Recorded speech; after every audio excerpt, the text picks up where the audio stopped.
नमस्कार, मी गिरिजा निलेश टवलारे। राजघराण्यात जन्माला येऊनही कृष्णभक्तीत रमलेली आणि झालेला छळ आनंदाने सोसून कृष्णातच विलीन झालेली अशी थोर संत मीराबाईची गोष्ट मी आज तुम्हाला सांगणार आहे।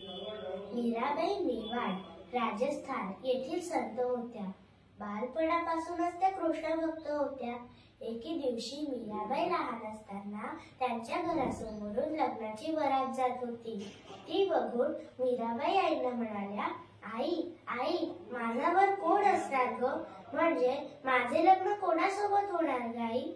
छोट्याशा मनाची मीरा, तिला काय लग्नाचे कळणार, म्हणून आई तिला कृष्णाकडे घेऊन गेली आणि म्हणाली, हे बघ मीरा, आजपासून हाच तुझा नवरा। पण मीराबाई तेव्हापासून कृष्ण म्हणजेच आपले जीवन असे मानू लागल्या। अशा या थोर संत मीराबाई। काही वर्षांनी नातेवाईकांच्या आग्रहामुळे मीराबाईंचा राजा भोजराज यांच्याशी विवाह झाला। परंतु काहीच वर्षात त्या राजाचा मृत्यू झाला। त्या काळी सती जाण्याची प्रथा होती, म्हणजे पतीच्या निधनानंतर स्वतः मरण्याची प्रथा होती। मीराबाई काही सती गेल्या नाहीत, कारण त्या कृष्णालाच आपले जीवन मानत होत्या, म्हणून त्यांचा खूप छळ करण्यात आला। त्या काळी राजा भोजराजांचा लहान भाऊ सिंहासनी हा राजा झाला। त्याला काही मीराबाईंची कृष्णभक्ती आवडेना, म्हणून त्याने एके दिवशी बहीण उदाबाईंच्या हातून मीराबाईंसाठी विष असलेला पेला पाठवला।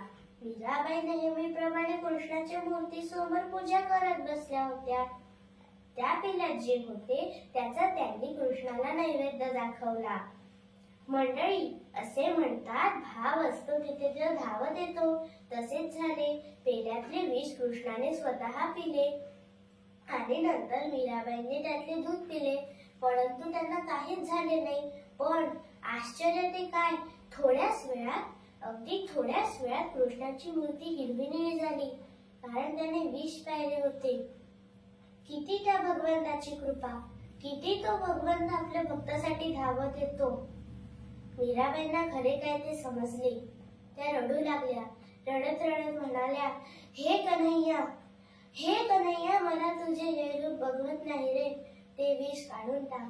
देव खूप दयाळू असतो, म्हणून कृष्णाची मूर्ती लगेचच पहिल्यासारखी झाली आणि मीराबाईंचा जीव वाचला। त्यानंतर मीराबाई वृंदावनात जाऊन कृष्णामध्येच विलीन झाल्या। म्हणून माझ्या मित्र-मैत्रिणींनो, कधीही संकट आले तर रडायचे नाही, कृष्णाचा धावा करायचा। आणि संकट आल्यावरच नाही तर मीराबाईंप्रमाणे दररोज कृष्णाला आठवायचे। आणि कृष्णाला मागायचे ते काय? चांगले आयुष्य, चांगली बुद्धी आणि कृष्णाची आठवण। मग मीराबाईंप्रमाणे आपल्या सर्वांच्या जीवनात आनंद भरून जाईल। हे सिलागी लगन, मीरा हो गई मगन, वो तो गली गली हरि गुण गाने लगी। ऐसी लागी लगन, मीरा हो गई मगन। अशा या थोर संत मीराबाईंच्या चरणी वंदन करून मी माझी गोष्ट संपवते। धन्यवाद।